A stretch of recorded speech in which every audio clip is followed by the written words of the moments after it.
तो दोस्तों राम राम सभी भाइयों को स्वागत है एक बार फिर से आपका इस ब्लॉग चैनल पे।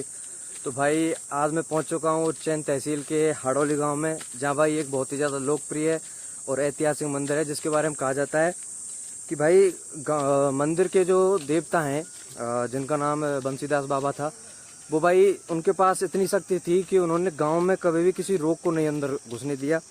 और गाँव में जितने भी मरीज थे भाई उनके बारे में कहा जाता है कि नेगेटिव एनर्जी वाले जितने भी लोग थे, जितने भी मरीज थे भाई, सभी का मतलब क्या है, बाबा इलाज करते थे। एक तरह से मैं आपको समझा दूं कि आज के टाइम पे जो अपने धीरेन्द्र शास्त्री हैं, बागेश्वर धाम के जो शास्त्री हैं, बाबा बिल्कुल उन्हीं शक्तियों को प्रयोग में लेते थे, उन्हीं शक्तियों को अपने पास रखते थे। यार फिलहाल पहुंच चुका हूँ मैं मंदिर के अंदर और एक बार आप चेक कर लीजिएगा, ये लोग है अपने मंदिर का। भाई ये हैं बंसीदास बाबा, जिनकी वजह से इस मंदिर को जाना जाता है दोस्तों।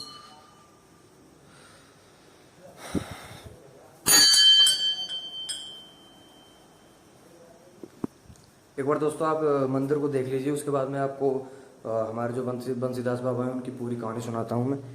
ये भाई परिक्रमा देने के लिए जगह बना रखी है भाई चारों तरफ।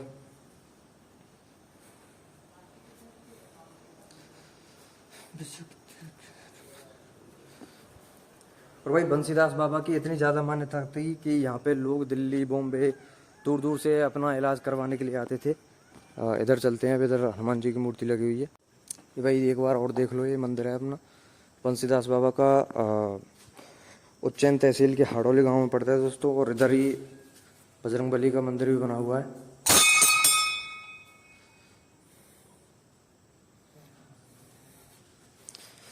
और दोस्तों यहाँ भी परिक्रमा देने के लिए जगह बना रखी है, भक्तगण आते हैं तो इधर परिक्रमा देकर जाते हैं दोस्तों।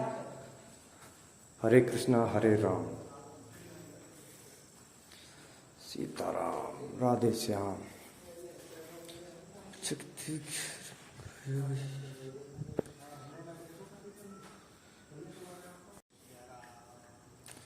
तो दोस्तों यही मंदिर के अंदर एक हवन कुंडी है, जहाँ पे भाई हर साल हवन किया जाता है, भागवत की जाती है और भंडारा किया जाता है मंदिर के अंदर ही। और एक बार और चेक कर लीजिए आप। अंधेरा हो गया दोस्तों, हम आए थे आरती देखने, इस टाइम पे आरती होती है मंदिर में। ये भाई एक बगीची है, साफ नहीं दिख रही है, बाकी आप एक बार और देख लीजिए। इसमें भाई बंसीदास बाबा की मूर्ति लगी हुई है। और ये दोस्तों एक पेड़ लगा हुआ है बर का, बहुत बड़ा है, दिख नहीं रहा है अंधेरे की वजह से। तो भाई ये अपनी नवकुंडी बनी हुई है और इधर ही अपनी एक सीताराम जी नाम से एक पेड़ है भाई, यहाँ पे दीपक जलाया जाता है। और दोस्तों अंधेरा है, इस वजह से आपको दिख नहीं रहा है, क्योंकि भाई यहाँ पे इसी टाइम पे आरती होती है और मैं उस आरती को ही देखने के लिए इस टाइम आया हुआ था। एक बार आप चेक कर लीजिए दोस्तों, यही पास में ही ये अपनी हवन कुंडी है और इसके जस्ट सामने भोले भगवान का क्या है जो मंदिर बना हुआ है। चलते हैं भाई, एक बार बाबा का आशीर्वाद ले लेते हैं।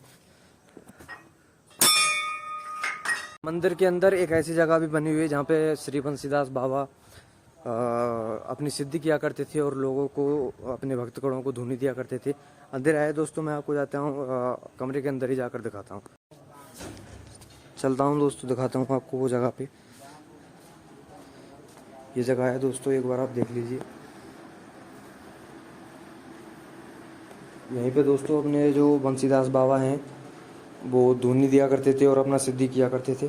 चाहे चेक करो दोस्तों आप, बहुत ही जो क्या है प्राचीन काल का मंदिर है दोस्तों।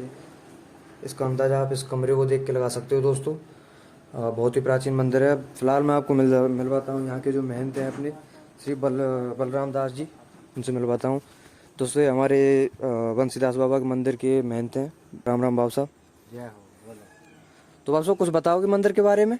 मंदिर के बारे में तो बहुत कुछ है, भगवान की कृपा से यहाँ ऐसा चमत्कार है कि ऑटोमेटिक अपने मन से लोग आते हैं और जो भी समस्या लोग लेके आते हैं उनकी मनोकामना पूर्ण हो जाती है। अच्छा, चलो धन्यवाद बाबू साहब।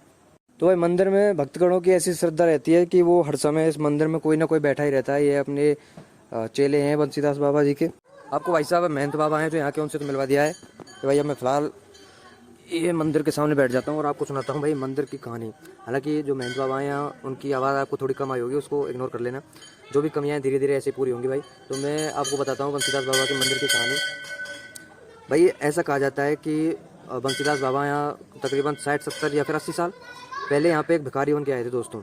तो गांव के बाहर ही एक शांतिवन नाम से एक जगह है दोस्तों, वहाँ पे बाबा अपने गुरु के साथ रहते थे। उनके गुरु भाई एक अघोरी थे, उनके साथ बाबा उस शांतिवन में रहा करते थे। तो बाबा अपनी सिद्धियों से और अपनी ऐसी जो शक्तियाँ हैं बाबा की, उनके ज़रिए बाबा अपने लोगों के मन में अपना विश्वास बनाते गए, जगह बनाते गए।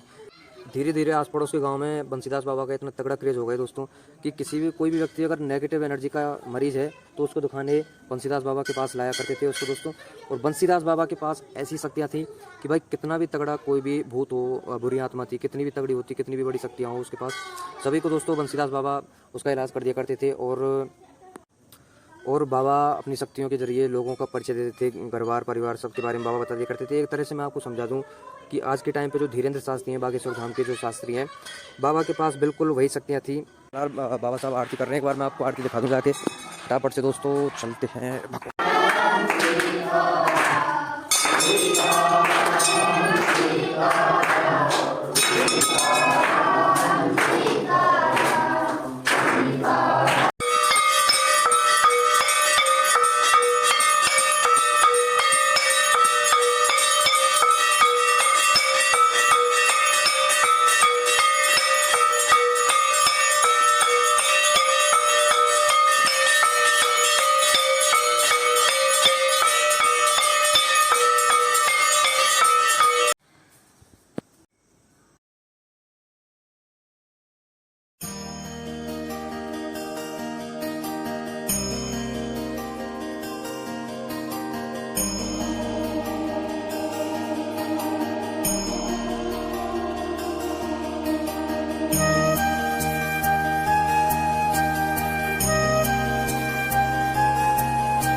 भाई फिलहाल घर वापस आ चुके हैं, मंदिर की हो गई आरती और अंधेरा ज़्यादा हो गया था, इस वजह से हम घर वापस आ गए। मैं आपको बताता हूँ आगे कहानी कि लोगों में बंसीदास बाबा का इतना ज़्यादा क्रेज़ हो गया था कि लोगों ने बाबा के लिए अलग से एक ज़मीन दे दी, आश्रम बनाने के लिए एक ज़मीन दे दी। पहले तो वहाँ सिर्फ हनुमान जी की मूर्ति लगी हुई थी जो आपने देखी होगी।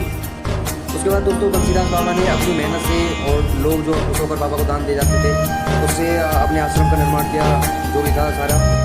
तो भाई मैं आप लोगों को बता दूं कि बंसीदास बाबा को लोग इतना प्रेम ऐसे नहीं करते थे। बंसीदास बाबा इस गांव के अंगरक्षक जैसे थे। जैसे कि मैं आप लोगों को बता दूं कि मतलब भाई बाबा ने अपनी शक्तियों से इस गांव में ऐसा कुछ कर रखा कि जितने भी रेंगने वाले जहरीले जीव होते हैं, जैसे कि सांप लगा लो तुम, वो भाई व्यक्तियों को नहीं खाते थे। बाबा की शक्तियों से व्यक्ति को नहीं खाते थे। और जितने भी इस गाँव में पालतू जानवर हैं उनका भाई बाबा ने पहले से इलाज कर रखा था, वो इतने बीमार नहीं होते थे। और भाई सबसे बड़ी बात कि हाड़ौली गांव के साथ साथ आसपास के 2-3 गांवों में बाबा ने अपनी शक्तियों से ऐसा कुछ कर रखा था कि गांव के बाहर जो शांति बने दोस्तों, उसमें प्रत्येक बसंत पंचमी को एक हवन यज्ञ किया जाता है एवं सभी देवी देवताओं को भोग चढ़ाया जाता है, जिसकी वजह से दोस्तों हाड़ौली और आस पड़ोस के 2-3 गाँव में ओले नहीं पड़ते थे, यानी कि फसल का इतना नुकसान ज़्यादा नहीं होता था। एक बार तो ऐसा प्रैक्टिकल करके देखा गया है कि बसंत पंचमी को हवन भी नहीं किया और भोग भी नहीं चढ़ाया, तो भाई उसी साल भाई ओले पड़ गए गांव के अंदर, सभी पूरी फसल है जो नष्ट हो गई। तो भाई बंसीदास बाबा के चमत्कारों से, उसके इलाजों से लोग इतने खुश हो गए कि दूर दूर से दिल्ली बॉम्बे के लोग भी यहाँ बंसीदास बाबा पे अपना इलाज करवाने आते थे। और दोस्तों बंसीदास बाबा के पास मीडिया भी आई है और बंसीदास बाबा के बारे में अखबारों में भी पढ़ा गया है। अब तो खैर बंसीदास बाबा हमारे बीच नहीं रहे दोस्तों, लेकिन फिर भी लोग बंसीदास बाबा के मंदिर पे जाते हैं, उनकी भभूति लेते हैं, तो भाई फिर भी उनको उनके रोग में आराम मिलता है, आराम दिखता है। और भाई तकरीबन 20 साल पहले बंसीदास बाबा हमारे बीच से गुजर गए।